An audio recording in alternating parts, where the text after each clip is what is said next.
Bismillahirrahmanirrahim. Alhamdulillah Rabbil Alamin. Wassalatu wassalamu ala ashrafil anbiya wal mursalin Sayyidina Maulana Muhammadin wa ala alihi wa ashabihi ajma'in. Qala al-musannif rahimahullah wa nafa'ana bi ulumihi fid dharain amin.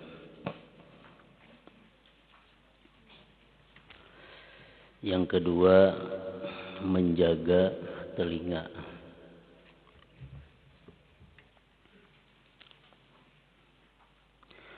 Hendaklah engkau jaga telingamu daripada mendengar perkara bid'ah atau seumpamanya, atau perkataan yang jahat, atau perkataan yang sia-sia, atau menyebut-nyebut kejahatan orang lain.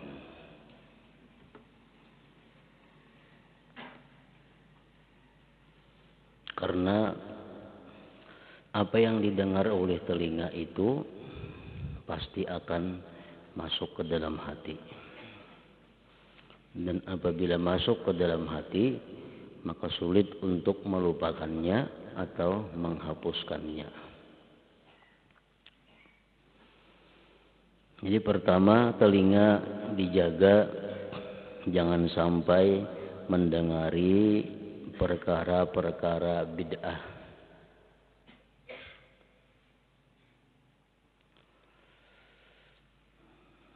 atau seumpamanya.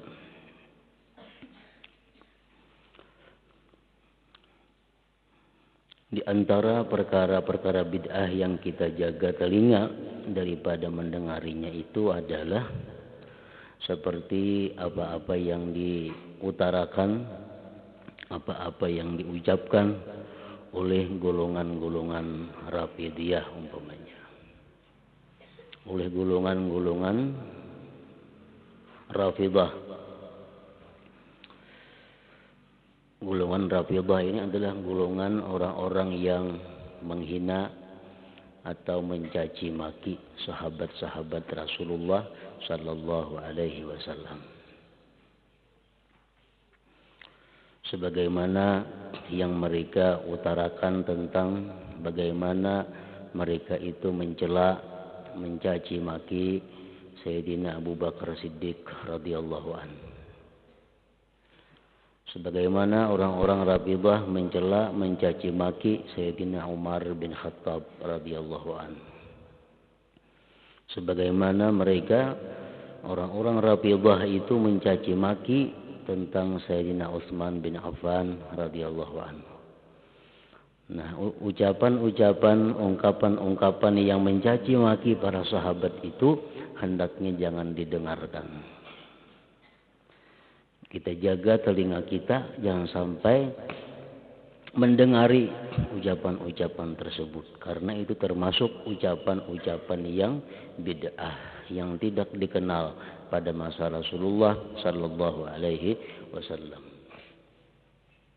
Tidak ada ucapan Nabi yang beliau mencela Abu Bakar Siddiq.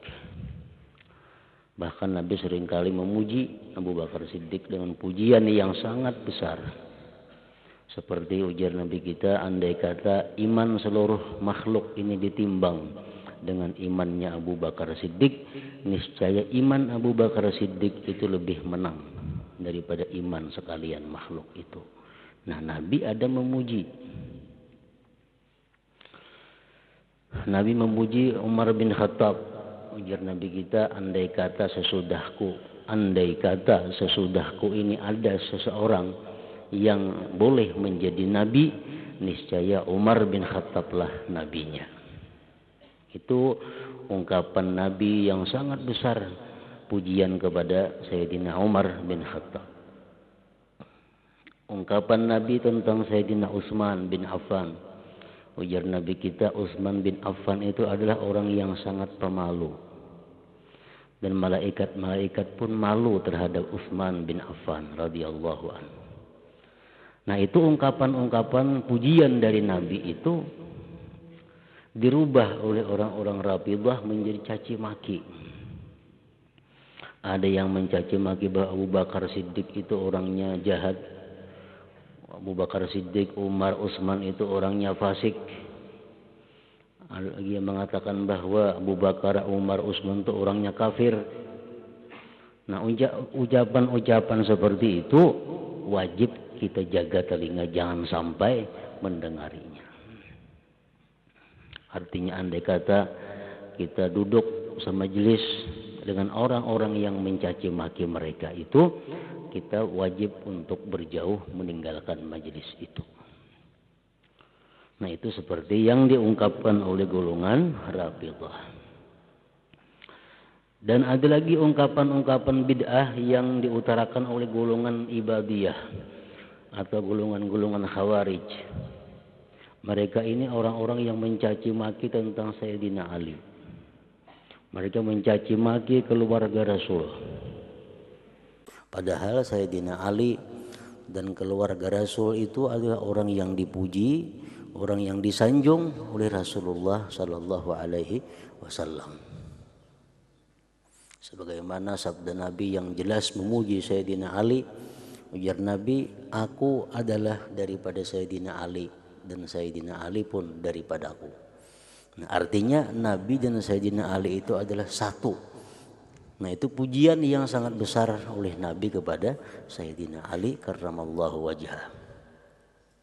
Seperti itu juga Nabi memuji Sayyidina Hasan, memuji Sayyidina Husain dengan ungkapan bahwa Hasan Husain adalah penghulu pemuda-pemuda di surga nantinya. Itu pujian yang dikenal, ungkapan yang dikenal pada masa Nabi. Sesudah Nabi kita wafat, ada ungkapan-ungkapan yang mencaci maki mereka. Nah ini ungkapan bid'ah. Ungkapan bid'ah yang wajib kita jaga telinga kita daripada mendengari hal itu. Dan kedua kelompok ini, baik kelompok Rafidhah maupun kelompok Ibadiyah, semakin hari semakin berkembang sampai pada akhir zaman nanti.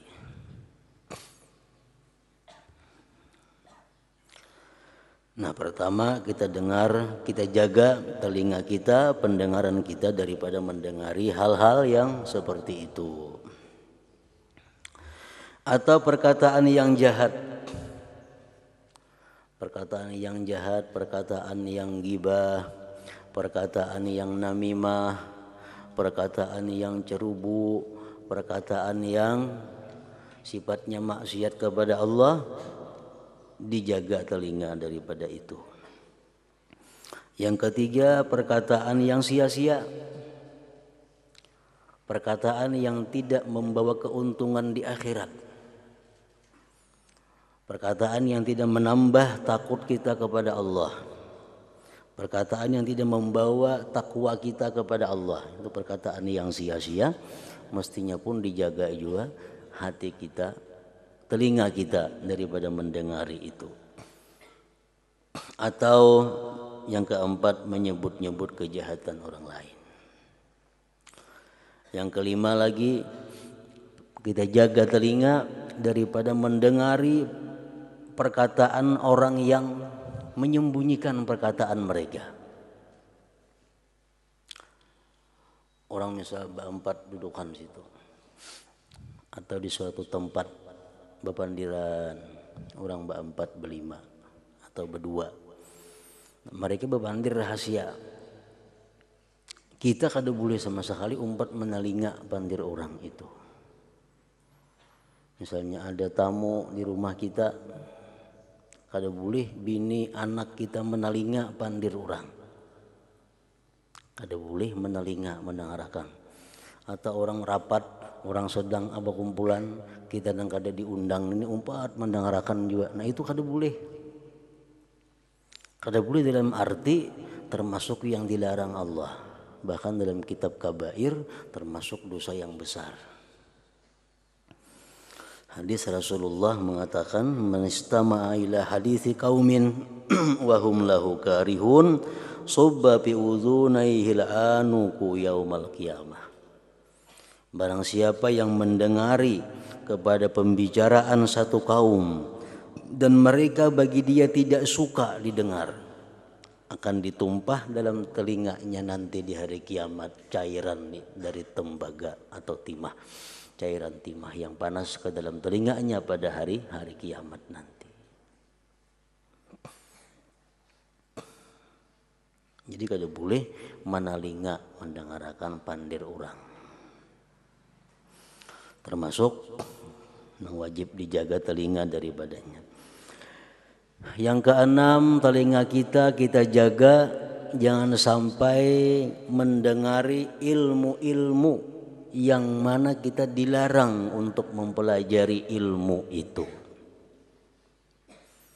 Jangan sampai telinga kita gunakan untuk mendengari pengajian ilmu nujum. Jangan sampai telinga kita gunakan untuk memperdengari ilmu perdukunan. Jangan sampai telinga kita gunakan untuk mendengari ilmu-ilmu ramalan. Jangan sampai telinga kita ini kita gunakan mendengari ilmu-ilmu hakikat yang mana kita belum sampai ke tingkatan itu. Itu pun termasuk nang wajib dijaga telinga daripadanya. Sebenarnya telingamu diciptakan oleh Allah untuk engkau dapat mendengar akan Al-Quranul Karim. Dan hadis-hadis Rasulullah sallallahu alaihi wasallam. Tentu hadis-hadis yang benar-benar hadis. Jangan sampai telinga kita gunakan untuk memperdengari hadis-hadis palsu, hadis-hadis maudhu.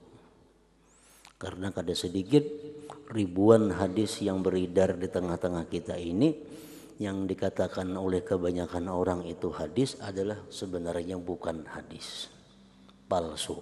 Nah, jangan judi pakai telinga mendengari hadis palsu itu. Dan telinga itu diciptakan Allah untuk mendengari hikmah-hikmah, ilmu-ilmu, perkataan-perkataan para aulia Allah. Maka gunakanlah telingamu untuk mendengarkan ilmu pengetahuan. Sehingga dengan ilmu itu engkau dapat mencapai kerajaan yang kekal dan kenikmatan yang abadi di dalam surga.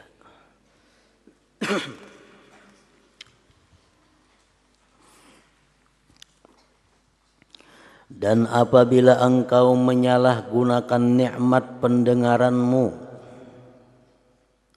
seperti engkau mendengarkan akan maksiat, kita gunakan telinga kita mendengar yang maksiat, seperti mendengari seruling, mendengari gitar, mendengari gambus, mendengari alat-alat permainan yang diharamkan Allah.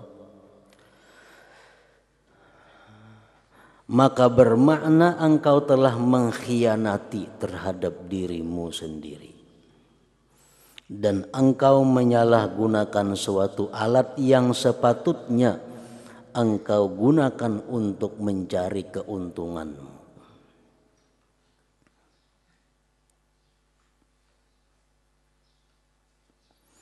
Maka inilah yang dinamai rugi yang sebenarnya. Dan janganlah engkau berkata bahwa dosa memperkatakan orang itu hanya tertentu bagi orang yang berkata saja. Tetapi dosa itu juga akan terkena kepada orang yang mendengar perkataan itu. Sebagaimana diharamkan mengucapkan dusta, diharamkan juga mendengarkannya. Sebagaimana diharamkan ghibah, diharamkan juga mendengarkannya. Jangan dikata bahwa nang berdosa itu nang berucap aja, nang mendengar kada macam itu. Sabda Rasulullah sallallahu alaihi wasallam, innal mustami'a syarikul qail wa huwa ahadul mughtabain. Artinya sesungguhnya orang yang mendengar seseorang yang mengumpat orang lain adalah bersekutu di dalam dosa dengan orang yang berkata itu. Dan dia juga dianggap salah seorang daripada dua orang yang mengumpat.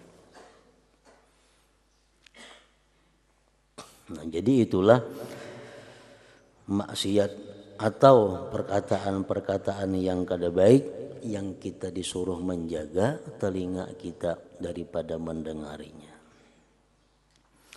Yang ketiga, menjaga lidah. Allah Subhanahu wa ta'ala telah menciptakan bagimu akan lidah supaya engkau dapat berzikir dengannya dan supaya engkau dapat membaca Al-Quran dan membimbing manusia ke jalan kebenaran dan supaya engkau dapat melahirkan perasaan dan kehendakmu. Gunanya lidah itu untuk mengungkapkan apa yang ada dalam hati kita, baik dalam urusan dunia ataupun urusan akhirat. Dalam hati kita hendak nukar wadai umpamanya. Tahulah orang pada kita nak nukar wadai, kada tahu. Kita ke warung berdiri di warung dalam hati hendak nukar nina. Kada tahu tukang warung kita hendak nukar itu, kecuali kasap tukang warungnya. Kada tahu, bila kada diucapkan maka dengan lidah. Nah, jadi lidah itu merupakan satu perantara apa yang ada di hati kita kepada orang yang melayani. Maka apabila engkau menggunakan lidahmu bagi tujuan yang lain daripada yang dimaksudkan oleh Allah Ta'ala, bermakna engkau tidak syukur terhadap nikmat yang diberikannya kepadamu itu. Setiap nikmat bila mana kita gunakan kepada yang dilarang Allah, berarti kita kufur dengan nikmat itu. Kita ingkar dengan nikmat itu.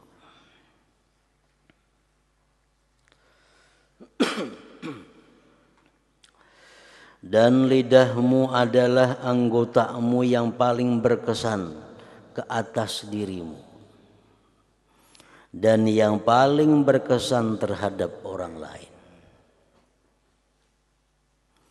Berapa ramai nantinya orang yang dihumbankan ke dalam api neraka, ditengkulupkan ke dalam api neraka jahanam dengan sebab jinayah, dengan sebab aniaya yang telah diperbuat oleh lidah mereka. Banyak orang-orang yang mati ke neraka akibat hasil daripada lidahnya.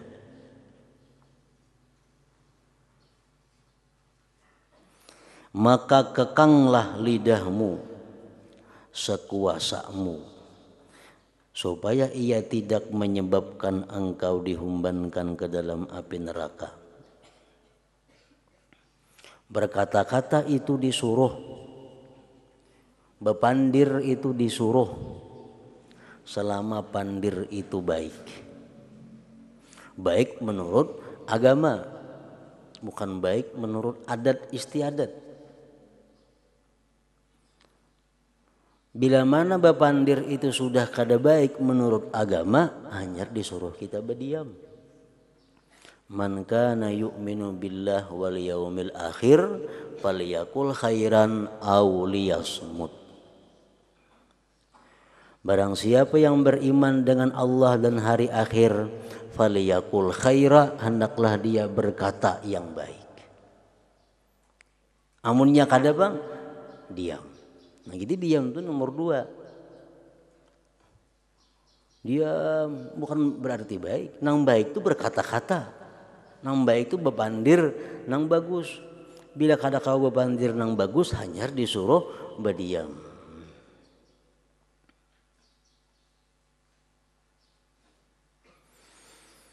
Seperti yang disebutkan di dalam sebuah hadis, innar rajula la yatakallamu bil kalimah liyudhika biha ashabah fayahwi biha fi ka'ri jahannam sab'ina kharifa.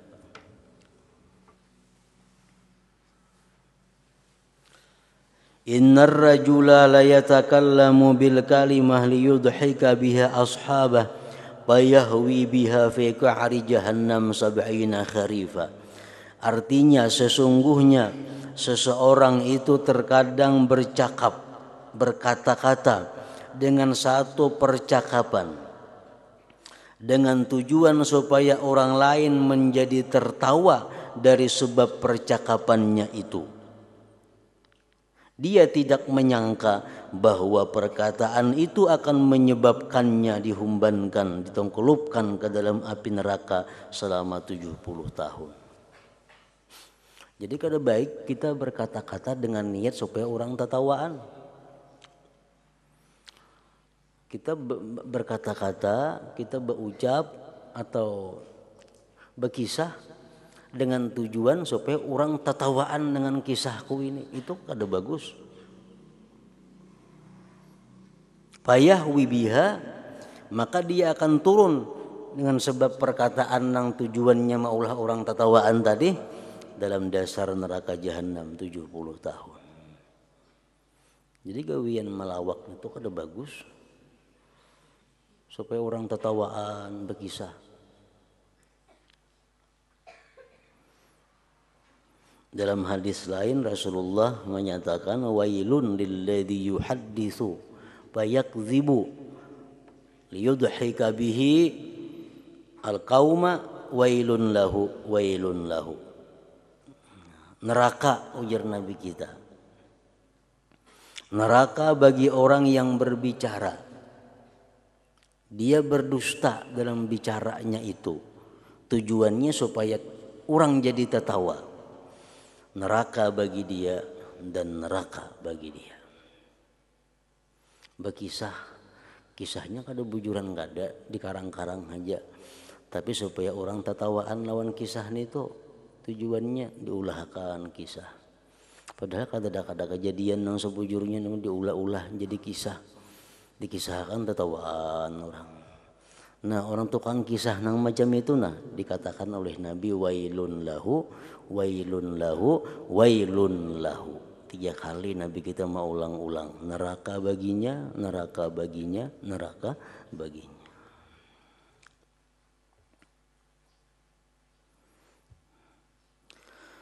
Sekali peristiwa di zaman Rasulullah sallallahu alaihi wasallam, ada seorang tentara Islam yang terbunuh di medan perang. Pasukan Islam terbunuh di medan perang. Jadi artinya syahid. Lalu ada yang berkata, untung sekali orang ini karena ia telah mati syahid dan berjaya mendapatkan surga. Hani'an lahu bil jannah. Untung inya mati ke surga, inya mati syahid bang, gugur dalam perang sabilillah. Untung dia mati ke surga, ujar orang. Mendengar ucapan itu, lalu Rasulullah sallallahu alaihi wasallam bersabda, belum tentu ya Nabi untung inya. Belum tentu inya ke surga walaupun dia mati syahid. Karena boleh jadi ia pernah bercakap perkara-perkara yang tidak berfaedah, atau ia bakhil dari memberikan sesuatu yang sebenarnya tidak mengayakannya. Jadi bagian dibadahkan inya ke surga mati. Barangkali dalam dunia inya pernah berkata-kata yang kada bermanfaat, yang menyebabkan dia nanti di akhirat akan dihisap dulu oleh Allah Subhanahu wa taala. Nah, jadi artinya orang yang mati sebagai syahid pun terhalang masuk surga kalau inya dalam dunia pernah berkata-kata nang kada karuan dan belum tobat daripadanya. Apalagi tentunya orang nang mati biasa, mati nang kada syahid. Oleh karena itu, jagalah lidahmu dari 8 perkara. Jaga lidahmu dari 8 perkara. Pertama yang dijaga adalah bohong.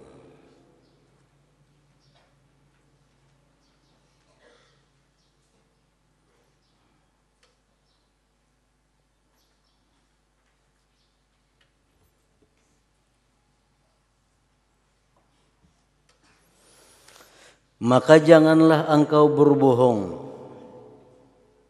sama ada bersungguh-sungguh atau bergurau.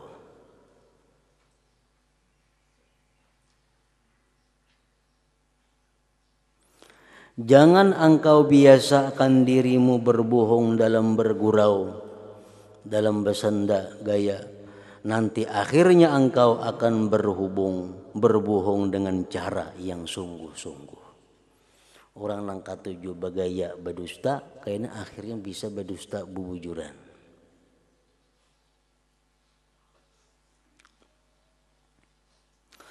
Berbohong adalah di antara dosa besar yang terbesar.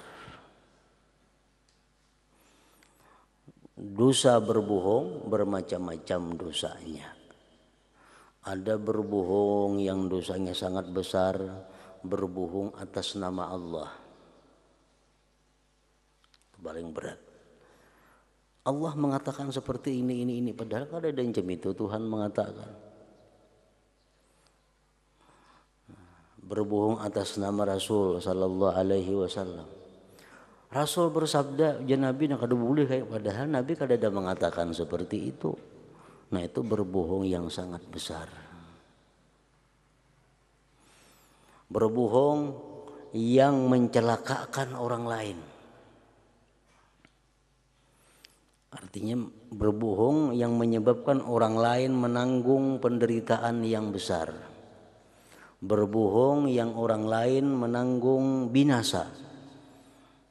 Itu sangat besar dosanya. Jadi dosanya dusta itu macam-macam juga kada rata.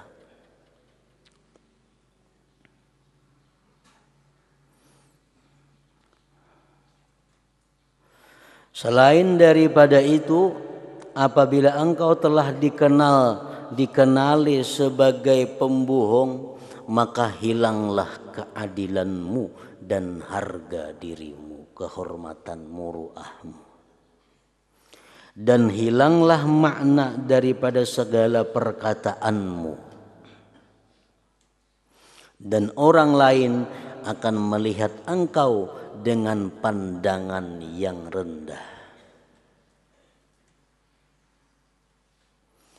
Apabila engkau mau tahu sejauh mana jahatnya, apabila engkau bercakap bohong, maka lihatlah kepada orang lain yang bercakap bohong kepadamu.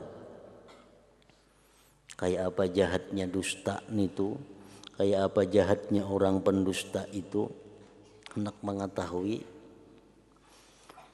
Kita lihat orang yang mendustai kita. Betapa engkau merasakan dirimu jijik daripadanya. Dan betapa hinanya orang itu pada pandanganmu. Dan betapa jahatnya apa yang dilakukannya. Begitulah hendaknya engkau melihat kepada segala keaiban dirimu. Karena engkau tidak dapat mengetahui sejauh mana keaiban dirimu kecuali bila engkau memperhatikan perbuatan yang sama yang dilakukan oleh orang lain terhadap dirimu. Kalau kita mendustai orang, kayak apa rasanya? Nah, kita bandingkan kayak apa manusia orang didustai orang. Hanya tahu. Maka apa yang engkau pandang buruk terhadap orang lain, begitu pula sebaliknya. Orang pun memandang kita seperti itu. Oleh itu janganlah engkau suka membuat perkara yang menyebabkan kebencian orang lain terhadap dirimu. Jadi bohong atau kizib atau dusta itu ada termasuk sesuatu yang dilarang di dalam agama. Itu pada dasarnya seperti itu hukumnya. Tapi dalam kadang-kadang waktu, dalam ada beberapa keadaan berbohong itu dibolehkan, bahkan diwajibkan. Ada dalam hal-hal tertentu yang berbohong itu kita dibolehkan, bahkan kadang-kadang bisa sampai kepada diwajibkan. Namun pada dasarnya berbohong itu adalah haram.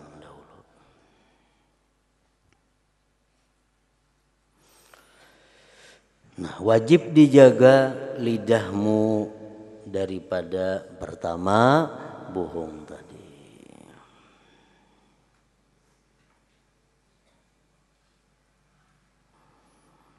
Kedua, wajib menjaga lidah daripada menyalahi janji. Al-khulfu bil wa'ad. Menyalahi janji. Maka janganlah sekali-kali engkau berjanji kemudian engkau menyalahinya. Bahkan sebaiknya biarlah engkau banyak berbuat baik walaupun tanpa berjanji.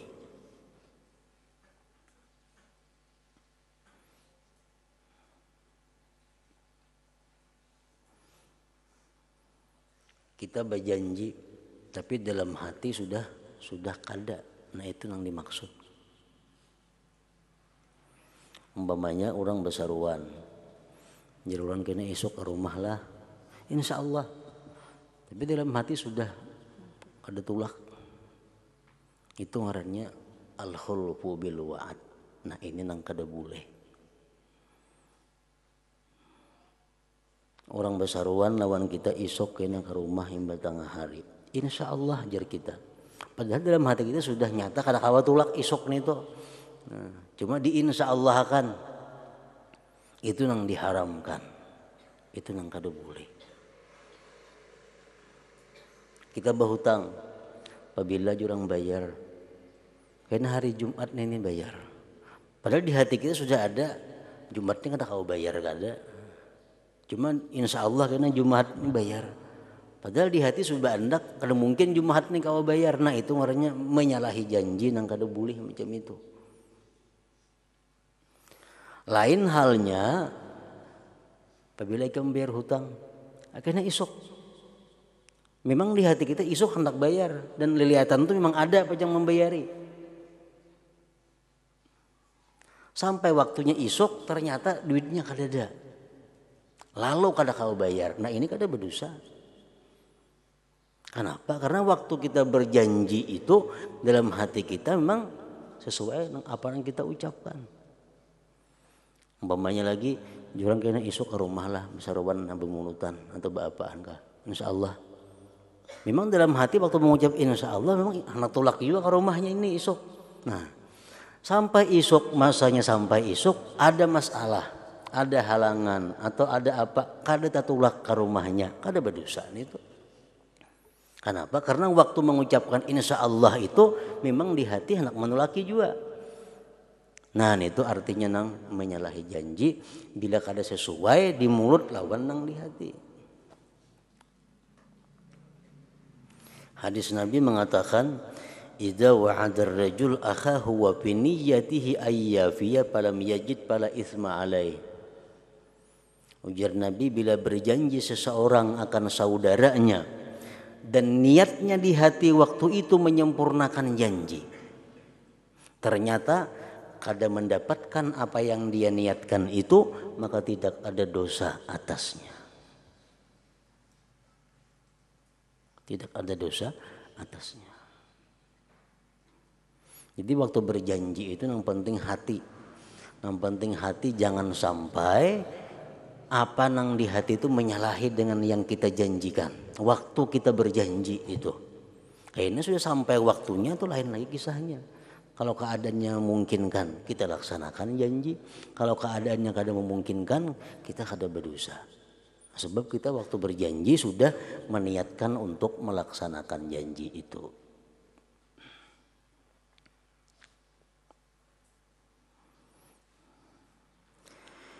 Jika engkau terpaksa juga mengikat janji, maka engkau mesti berhati-hati. Jangan sampai janji ini engkau ingkari, kecuali apabila engkau lemah daripadanya.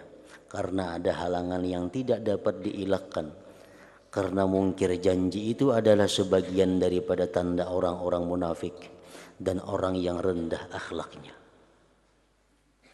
Rasulullah SAW pernah bersabda, "Salasun man kunna bihi fahuwa munafiq, wa in shama wa shalla, man idza haddatsa kadzaba, wa idza wa'ada akhlafa, wa idza tumina khana."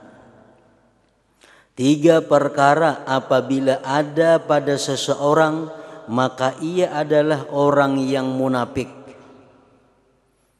Munafik amal, bukan munafik akidah. Artinya munafik fil lughah, bukan munafik fi syar'i. Munafik itu ada fil lughah.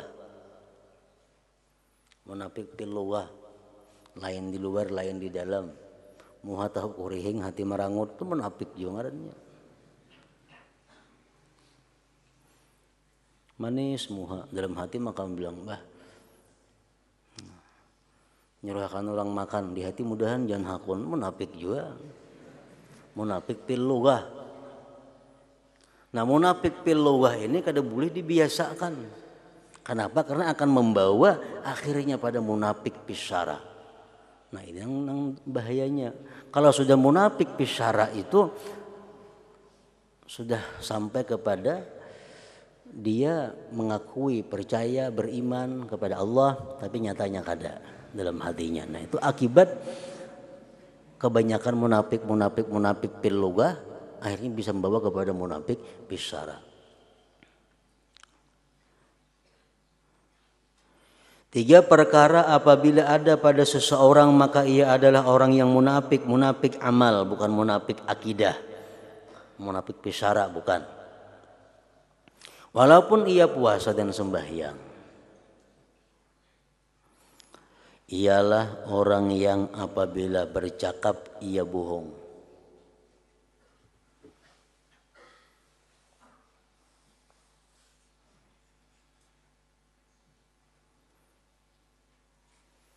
Apabila bercakap ia bohong.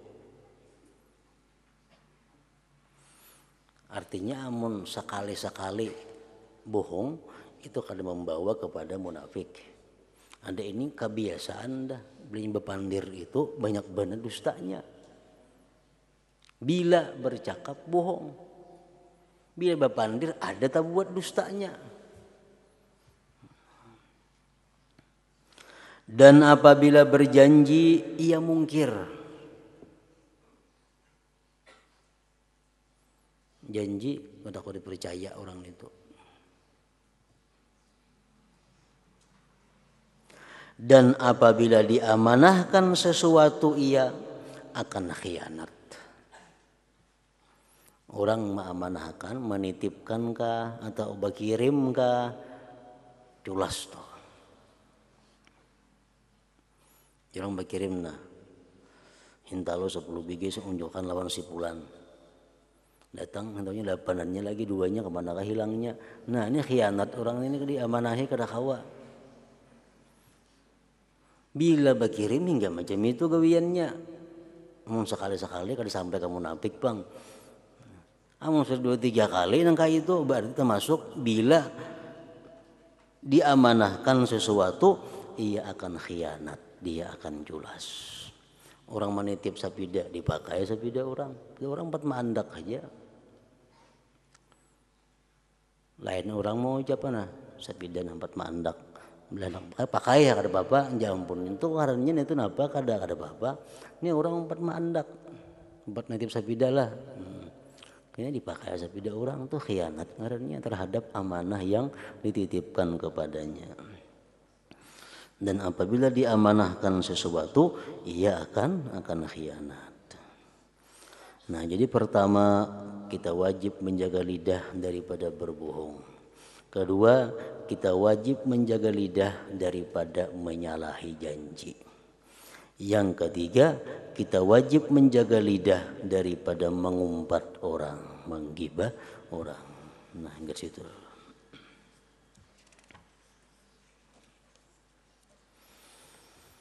إلى حضرة النبي صلى الله عليه وسلم الفاتحة.